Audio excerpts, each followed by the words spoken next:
A few years ago, I got an email from a Chinese company, and this isn't unusual.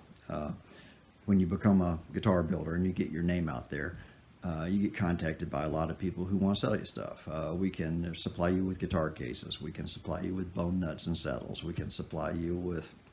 We can even build your guitar with your name on the peghead if you buy 100 of them, or whatever. Delete, delete, delete. And then, but this one was unique. It said, we saw your bridge design and we would like to license it from you to use on our instruments or one of our models. This never happens. I mean, I was just so stunned by it.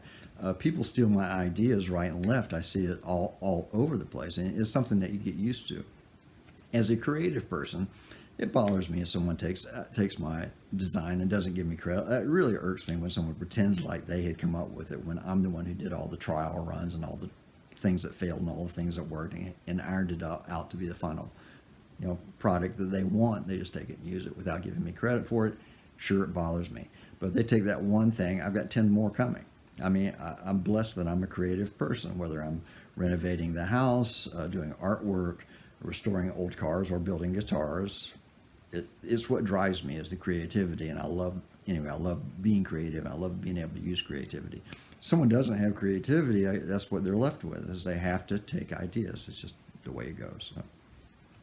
So I was astounded. This company, a Chinese company, on top of that, had offered to pay me for one of my designs. So I emailed back and said, thank you. I said, that was very respectful of you, and I appreciate it. That itself is payment enough. The fact that you asked, you can do it. And they emailed back and said, well, we would like to pay you. Here is a copy of our catalog, and you can just pick something you want out of the catalog. So the catalog is some kind of Adobe file, and I open it up, and it's got page after page in Chinese and little pictures of the things they make. So I saw this thing that looked like it'd be something I could hang on the wall and be a little story. This is the company that is how they pay me for my bridge design. And so I could say, how about this? And there was, even via email, you could tell there was this pregnant pause. The emails have been real quick, and now this time it wasn't such a quick response. It was like the next day, afternoon, they got back to me and said, yes, we can send you that. So great. So thank you. Everybody happy. So I forgot about it. 1 month, 2 months, 3 months go by, and this UPS truck shows up, and what is this? And it's like this backs up to my door. Beep, beep, beep. This huge crate arrives with Chinese written all over it, and I'm like, oh God. So I open this thing up, and it's a very large musical instrument. I mean, we have a 7-foot couch in our living area. And the couch is out in the middle of the floor somewhat. So I took the Chinese Zither and put it behind the couch. It's the only place in the house I could find to put it. It was almost the length of the couch. So it's just this big ass thing. What it is it looks, it's a series of strings over the top of this big platform with a series of bridges. It looks like a hammered dulcimer. It's played with hammers, and it looks like a hammered dulcimer on massive amounts of steroids. This is big ass thing. So I thought, what am I going to do with this? So I went online to watch how it was played and listen to the music. I thought, it just doesn't appeal to me. I mean, I don't see how I could ever use it in any of the music that I make, and it just doesn't do it for me. Well, coincidentally, I just sold or built a guitar for a customer in San Francisco who's a member of the Chinese American community. He's Chinese American, and a lot of the guitar elements were tipping the hat to his Chinese heritage. And his wife, and they both came and picked up the guitar out here in the woods in North Georgia, and we just had a wonderful dinner and had a lot of fun and laughs, and we just had a great time. We all hit it off, and I look forward to the next time we get to see him again. And she worked in the Chinese community in San Francisco with the indigent people, and like social work kind of thing. So I contacted her and said, I've got this Chinese Zither, it's yours if you want it.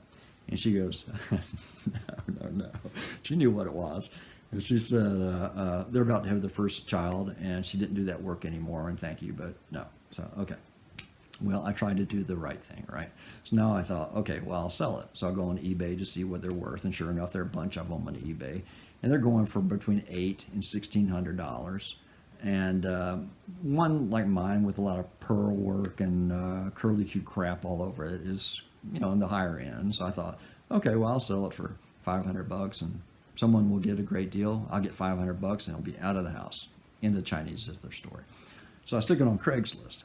So this was before I noticed this clock in the background. I made that clock. That's a whole nother story. Is before Marketplace on Facebook was popular. So I stick it on Craigslist. Immediately, I get an email.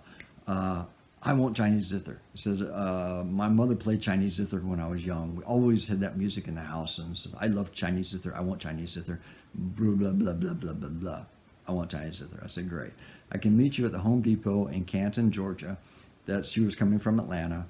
And often when I sell stuff online, we meet at the Home Depot in Canton, Georgia, because it's a big parking lot. It's a neutral location. They don't have to drive out in the woods to meet some guy that they haven't met. I don't have to invite somebody I don't know to our home, especially selling car parts and motorcycle parts. I learned that was really the best thing to do. So, okay, I'm on business trip. I'll be back in town this weekend. Great. Saturday, 10 o'clock in the morning. I'll see you at Home Depot. $500 cash. Great. So all week I'm getting emails. And I don't know if it's male, female, old, young. I don't even know the person's name. When you sell something on a Craigslist, the ID is a long series of numbers and letters. And so it seems to be the same questions over and over again. Cash, yes, cash. 10 o'clock Saturday. See you 10 o'clock Saturday. Great. And I said, make sure you bring an SUV because it's large. Okay, sure, of course, yes, okay.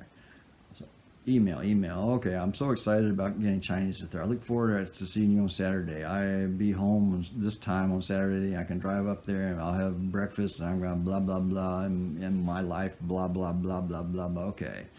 And it's all broken English and it's just, okay. So 10 o'clock arrives. I pull into the parking lot of Home Depot. I said, I'm a tall, on the email beforehand, I said, I'm a tall, skinny guy, bald guy with a beard. And I'll be in a blue BMW X3. Okay. This guy's standing in the middle of the parking lot, big smile on his face, Chinese guy. And he's waving at me. So I pull up next to him. And he's in a Toyota Corolla. I'm thinking, how often does this happen? I say, you need to bring a helper because it's heavy. And they show up without a helper. You need to bring a truck because it's too big to put this double head 24-inch drum sander in the back of your car. They show up in a car. It happens over and over again. So here's this again. So, okay, he's standing there. He counts out $500 and $20 bills in my pocket. So he rolls down the back windows, and we're sticking this Chinese Zither in the back, and it's half of it sticking out of the back of his car, and then there's a bunch of other stuff too, the stand for it, and a lot of paraphernalia. We're sticking that in the trunk. And he's driving off with his Chinese Zither. I'm like, so long. He looked like the Beverly Hillbillies when he was leaving. He looked like, I don't know, his car had exploded in Chinese Zither, right? So he's gone. So I'm thinking, another one of these things, So okay, I'm at Home Depot. I've got my Home Depot shopping list. I'm going to Home Depot. Get a text, Chinese Zither. So I text back and say, yeah, I hope you enjoy it. So I'm buying glue and whatever else I need to get. So then I get another text. And it's like, Chinese something, I don't understand it, but something about Chinese Zither. So I said, yeah, hope you enjoy it. So I get in the car, I'm driving home, I get a third text, and now I pull over to look at it, and just then the phone rings. So I answer the phone, and it's a woman. She's going, I'm in parking lot, Chinese Zither, where are you? I'm like, uh-oh. I realized immediately what happened, that I'd been talking to 2 people that week on Craigslist. And I sold it to the first person I saw. All I knew was a Chinese person wanted the Chinese Zither. And that's the first Chinese person I saw with $500 cash that wanted to buy this Chinese Zither. So I said, I had that 2 things. I thought, just text her and tell her it's sold and keep driving. I thought, I'm not that kind of guy. I'll go back and talk to her. So I said, I'll be there in a minute. So I pull in the parking lot, and there she is, dressed to the nines. Full fancy schmancy dress, full makeup, high heels on, big white SUV, big smile on her face. She goes, Chinese Zither? And I said, I've got bad news. I said, I made a mistake. I sold it to, just a minute ago, there was another guy that was here at 10 o'clock, and I'm thinking, where were you? But he was here at 10 o'clock, And I sold it to him.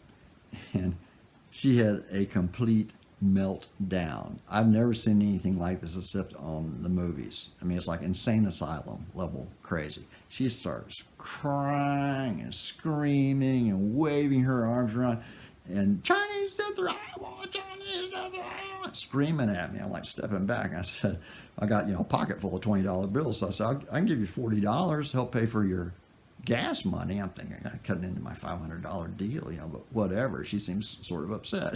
So she takes the $20 and throws it back at me and says, I don't want your money, I want Chinese Zither. So now I'm running around the parking lot, getting my $20 is blowing across the parking lot.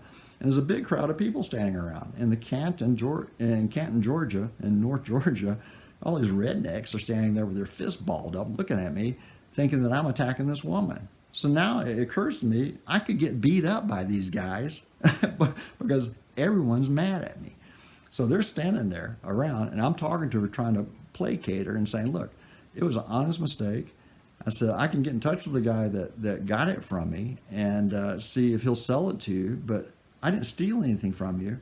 I offered to pay you for cash, and I'm offering to, and she's not hearing any of it. She's just screaming. It's getting louder and louder and louder. Now, at this point, I'm starting to get tired of eating shit for this. I kind of felt like I'd done the right thing by coming back to talk to her. It was an honest mistake. I'm trying to fix it. So I said, look, I'm not going to take any more of this. I'll try to get in touch with the guy that I sold it to and see if the two of you can work things out.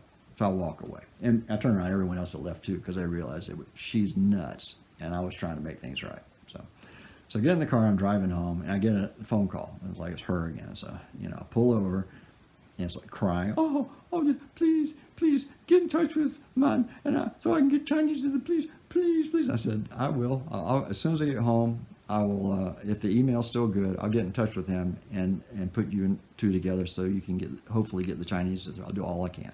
Yes, please, click. This person's insane. So, and one thing I told her when we were in the midst of it is, this isn't the only one in the United States, and I didn't steal it from you. I said, they're all over eBay. I'm thinking, I don't know why she's overreacting so much to this, So I get home and I email the guy. His email was still up on Craigslist. Usually people delete it right off, but his still worked. And I said, there was another woman that wanted it. She really wanted it. She was very upset. I said, I sold it to you. You have no obligation to do this. But if you could sell it to her, it would be great. Says, I'm the one that made the mistake. But he comes back and says, yes. You meet me at Home Depot and I'll sell it back to you and you can sell it to her. I'm not dealing with her anymore. I said, I've already done the hour drive back and forth. I said, I'm done with this. I said, here's her contact information and her phone number, and you can get in touch with her. And honestly, if you wanted to charge her a little more for your extra effort, I don't think she would have any problem with that. She just really wants that Chinese Zither. And it occurred to me that he knew what was happening. He was following what was happening during our correspondence. And he got in there early and got it before she did. I'm pretty sure that's what happened. But anyway, my God, what a gift for my bridge design.